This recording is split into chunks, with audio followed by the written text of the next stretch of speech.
बड़ी खबर आपको बता दें, असम की खबर आपको बता दें, विपक्ष पर पीएम मोदी का तीखा प्रहार। घुसपैठियों के साथ खड़ी है कांग्रेस, ये पीएम मोदी ने कहा। कांग्रेस घुसपैठियों की रक्षक है, पीएम मोदी कह रहे हैं, और कांग्रेस हर देश विरोधी ताकत के साथ खड़ी है।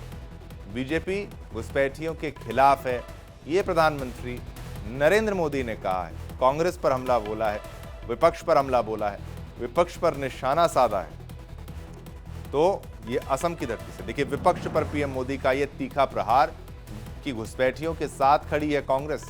पीएम मोदी कह रहे हैं कांग्रेस घुसपैठियों की रक्षक है, ये प्रधानमंत्री नरेंद्र मोदी ने कहा। कांग्रेस हर देश विरोधी ताकत के साथ खड़ी है, ये भी कहा।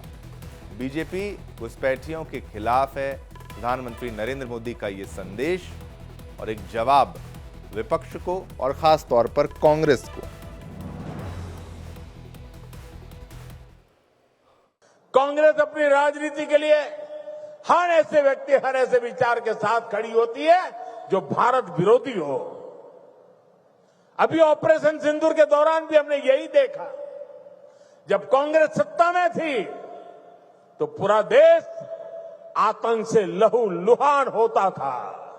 आज हमारी सेना ऑपरेशन सिंदूर करती है, पाकिस्तान के कोने कोने में आतंक के आकाओं को उखाड़ फेंकती है, लेकिन कांग्रेस देश की सेना के बजाय पाकिस्तान की सेना के साथ खड़ी हो जाती है। पाकिस्तान का झूठ कांग्रेस का एजेंडा बन जाता है। इसलिए आपको कांग्रेस से हमेशा सतर्क रहना है। कांग्रेस देश विरोधियों की, घुसपैठियों की भी बहुत बड़ी रक्षक बन चुकी है। कांग्रेस जब सत्ता में थी तो घुसपैठ को बढ़ावा देती थी, और कांग्रेस चाहती है कि घुसपैठिए हमेशा के लिए भारत में ही बस जाए और भारत का भविष्य घुसपैठिए तय करे। एक समय में मंगलदोई ने असम की पहचान बचाने के लिए पहले की कांग्रेस सरकार ने आप लोगों को इसकी भी सजा दी है, आपसे इसका बदला लिया है। कांग्रेस ने यहां जमीन पर अवैध कब्जे होने दिए, हमारे आस्था के स्थानों पर हमारे किसानों के, आदिवासियों के हक की जमीन पर डाका डाला। बीजेपी एनडीए सरकार बनने के बाद अब उन स्थितियों को बदला जा रहा है। यानी जो जमीन कभी घुसपैठियों के कब्जे में थी, आज वही जमीन असम के कृषि विकास का नया केंद्र बन गई है। तो प्रधानमंत्री यही नहीं रुके, उन्होंने गाली कांड का भी जिक्र किया और इसके बहाने कांग्रेस पर हमला बोला। सुनिए उन्होंने कैसे इस पर कांग्रेस को आड़े हाथों लिया। कांग्रेस पार्टी के अध्यक्ष ने कहा था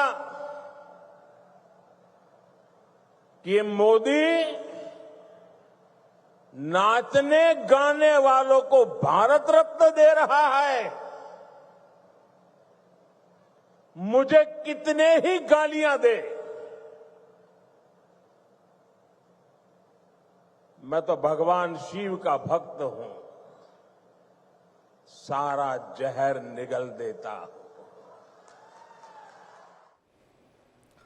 तो आपने प्रधानमंत्री नरेंद्र मोदी को सुना, वो कह रहे हैं कि भगवान शिव का भक्त हूं, सारे जहर को निगल लेता हूं। ये इशारा था विपक्ष के हमलों का और किस कदर विपक्ष निशाना साधता है और पर्सनल अटैक्स जिसको कहा जाता है उस श्रेणी में वार किए जाते हैं प्रधानमंत्री नरेंद्र मोदी पर। तो उनका जवाब यहां पर जरूरी था, उन्होंने वो जवाब दिया भी।